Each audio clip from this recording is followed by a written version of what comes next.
ایک بار حضرت عمر فاروق رضی اللہ تعالیٰ عنہ ایک جگہ جا رہے تھے، ایک شرابی سامنے سے آیا، ہاتھ میں بوتل ہے شراب کی۔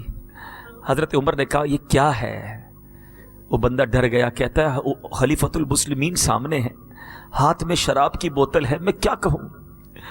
کچھ بولا نہیں، دل ہی دل میں اپنے مولا سے رابطہ کیا، کہتے مولا آج بچا لے، آج امیر المومنین کے سامنے مجھے شرمندہ ہونے سے بچا لے، مولا سچی توبہ کرتا ہوں، اب شراب نہیں پیوں گا۔ سنو، دل میں اپنے مولا سے مانگ رہا ہے۔ عرض کرتا ہے امیر المومنین یہ تو سرکہ ہے۔ حضرت عمر کہتے ہیں اچھا مجھے بوتل دکھاؤ۔ ڈرتے ڈرتے شراب کی بوتل آگے نکالی، اللہ تعالیٰ کی کرم نوازی دیکھو، وہ شراب کی بوتل سرکے میں تبدیل ہو گئی تھی۔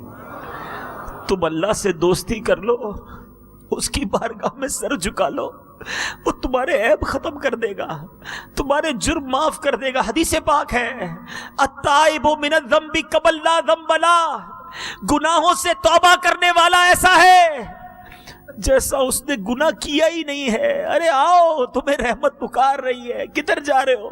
اے شراب پینے والو، اے بے حیائی کرنے والو، اے ماں باپ کو ستانے والو، اے حرام روزی کمانے والو، اے مسلمانوں کے حق دبانے والو، اے جھوٹ بولنے والو، اے غیبت کرنے والو، اے بری بری باتیں کرنے والو، اے بے پردہ لڑکیوں سے عورتوں سے دوستیاں لگانے والو، آ جاؤ، جتنے گناہ ہو گئے آج معافی مانگ لو۔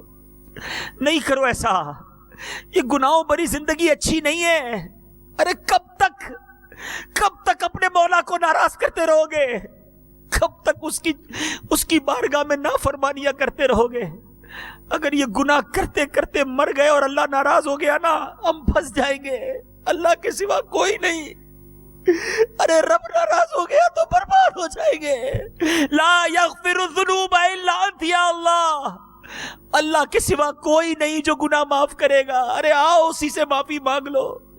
ساری دنیا تم سے راضی ہے، ساری دنیا عزت کرتی ہے۔ آج لوگ بڑا خوش ہوتے ہیں، کہتے بڑا نام ہے میرا، لوگ بڑی عزت کرتے ہیں، میرے آگے پیچھے گھومتے ہیں۔